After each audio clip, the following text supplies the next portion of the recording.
On June 2nd, 2022, about 1 month after Raymond Moody was arrested for the kidnapping, rape, and murder of 17-year-old Brittanee Drexel, multiple law enforcement investigators sat down with Ernest Merchant. Merchant was Moody's former romantic partner. He says that he fell in love with Moody during their time at a California prison together in the early 2000s. During this 2-hour-long conversation, both investigators and Merchant were asking each other questions about Brittanee Drexel's killer. To think that I ever loved him. And now I feel like I never knew him at all. During a 2-hour talk with investigators, Ernest Merchant recalled how he met Raymond Moody in prison, developed a relationship with him, and eventually started a life with him after prison in Georgetown, South Carolina. I think that I knew a part of him. I knew the part of him that tried to be better, that wanted to be a better person. When investigators asked about his behavior, Merchant says Moody was never cruel, unkind, or violent toward him. But Merchant recalls Moody's behavior changing almost immediately after getting off parole. His attitude was, I've done, 25 years of being under supervision, and I'm free and I'm going to do what I want.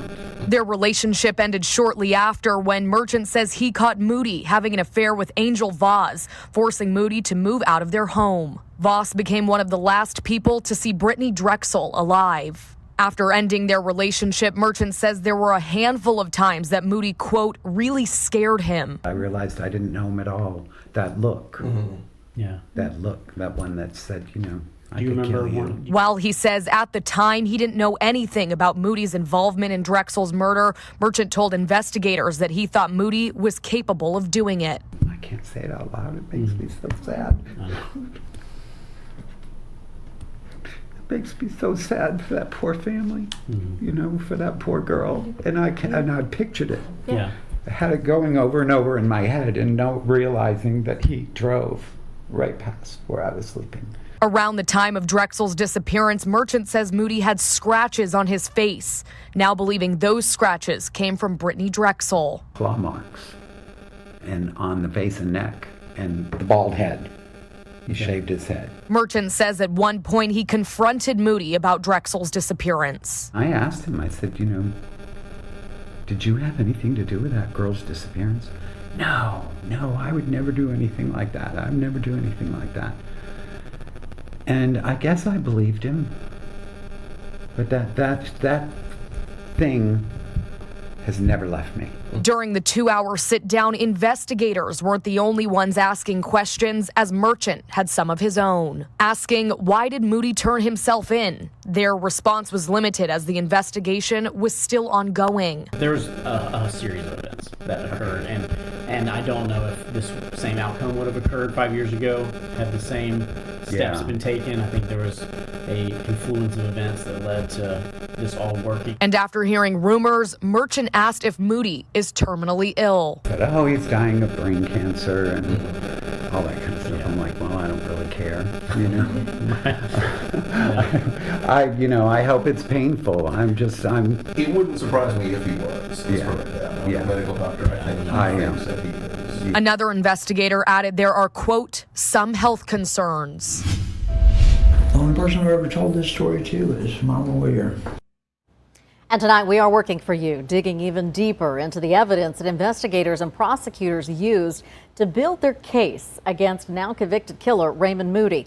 Among the evidence released today by the 15th Circuit Solicitor's Office is audio of a conversation between investigators and Moody the day that he was arrested.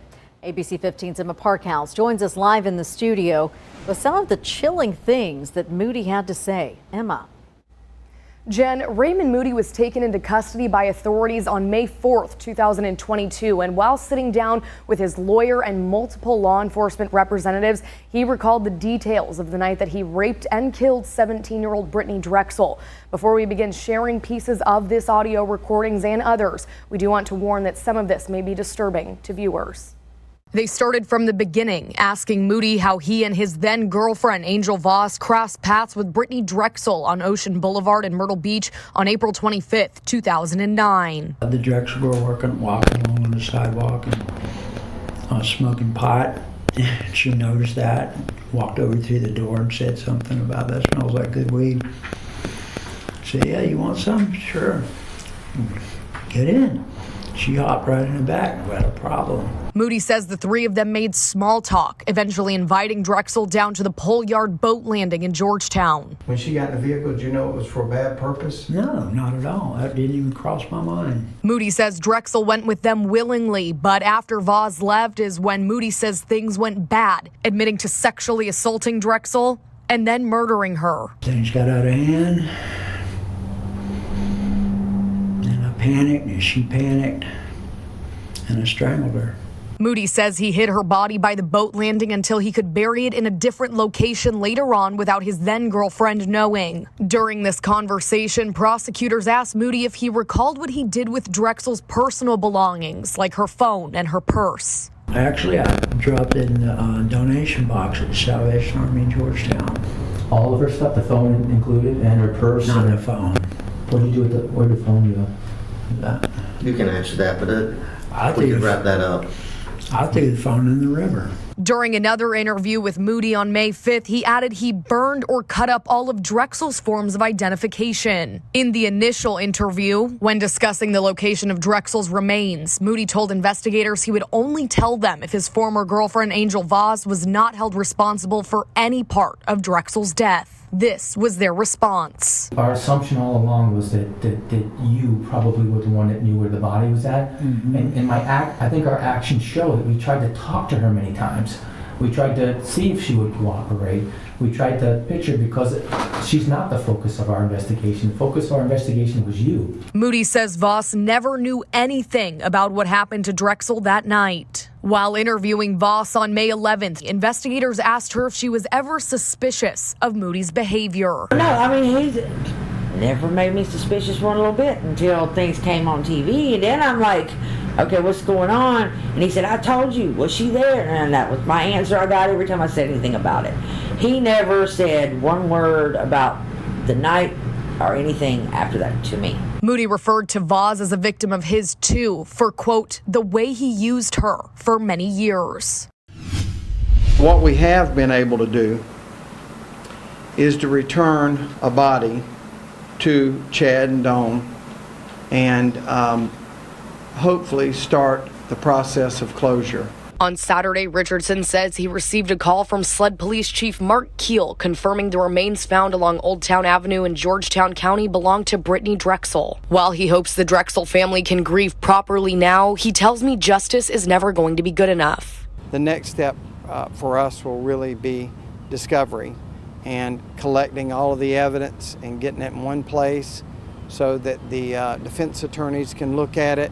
Richardson says altogether they have around 100 boxes of evidence collected over the last 13 years, with that evidence being spread out between several different departments. Richardson says depending on how Moody responds to the charges, they will either create a guilty plea or begin putting together a trial. Then we will have an arraignment, figure out if Mr. Moody wants to plead guilty or if he wants to go to trial.